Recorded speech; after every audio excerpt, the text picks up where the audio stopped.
अपनी पत्नी नीरू के साथ रहता था। पति पत्नी दोनों ही नौकरी करते थे। एक दिन तेजस गांव अपनी माँ के पास फोन करता है। हेलो, प्रणाम माँ। जीते रहो माँ, तुम दादी बनने वाली हो हैं? अरे वाह, ठीक है बेटा, मैं कल ही आती हूँ।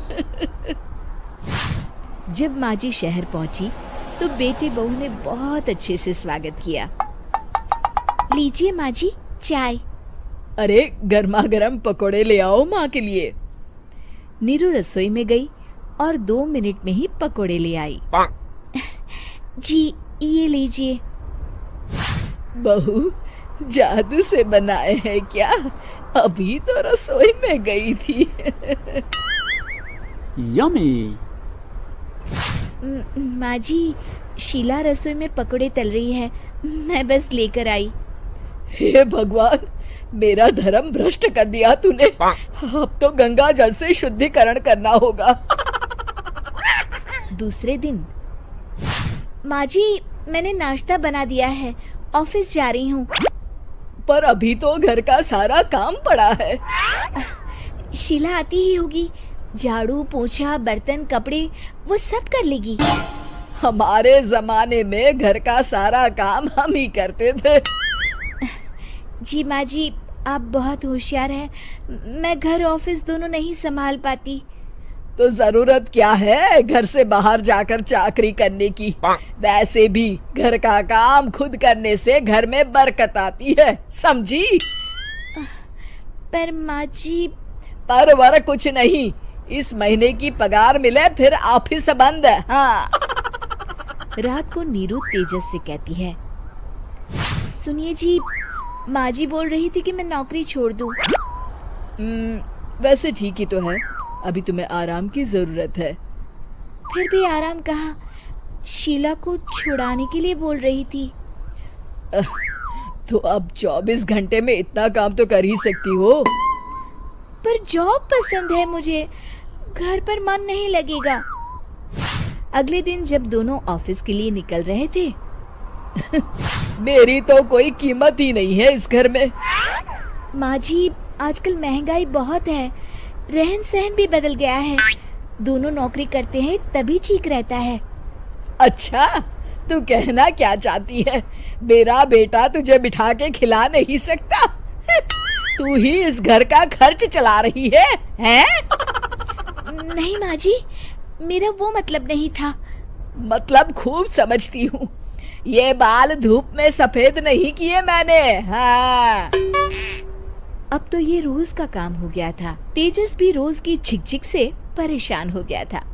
एक दिन उसने कहा, नीरू, वैसे भी तुम्हें मैटरनिटी लीव मिलने वाली है, तो अभी से ही छुट्टी ले लो। पर क्या, मेरी सैलरी अच्छी खासी है। आखिर नीरू ने रिजाइन कर दिया। जब बच्चा हुआ तो घर में सब बहुत खुश हुए। कुछ दिनों बाद तेजस फाइल देख रहा था। क्या हुआ तेजस, कुछ परेशान लग रहे हो? हाँ, वो हमारी जितनी सेविंग्स थी वो तो हॉस्पिटल में और छठी के फंक्शन में खत्म हो गई है नीरू। और अभी वैसे मंदी चल रही है तो मैं बोल रही थी कल मुन्ना को हेपेटाइटिस का टीका लगवाना है। नीरू, क्या पोस्टपोन नहीं कर सकते? नहीं जी, बिल्कुल नहीं। अब तेजस को समझ में आ रहा था कि उससे गलती हुई है। पैसों की कमी का असर घर के माहौल पर भी पड़ रहा था।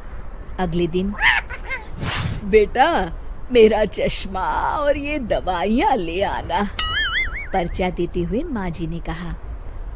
जी।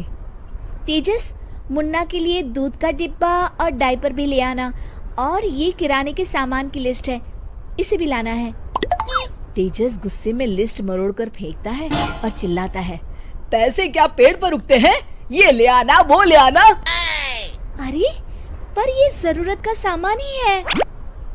वो गुस्से में बिना कुछ कहे ऑफिस चला गया। अरे लंच तो ले जाइए। नीरू दौड़कर डिब्बा पकड़ाती है। एक दिन खाना खाने के बाद, नीरू,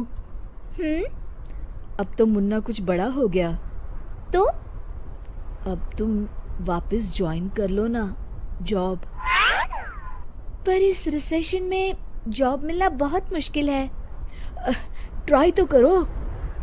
फिर मुन्ना?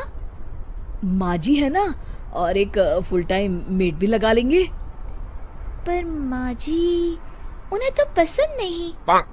तभी माँ जी वहाँ आ जाती है और प्यार से नीरू के सर पर हाथ फेरते हुए बोलती है, अब मेरी समझ में आ गया बहू, पहले के और अब के समय में अंतर है। तुम काम शुरू करो, मुन्ना की जिम्मेदारी मेरी। मेरी प्यारी माँ जी। ये कहकर नीरू उनके गले लग गई। शिक्षा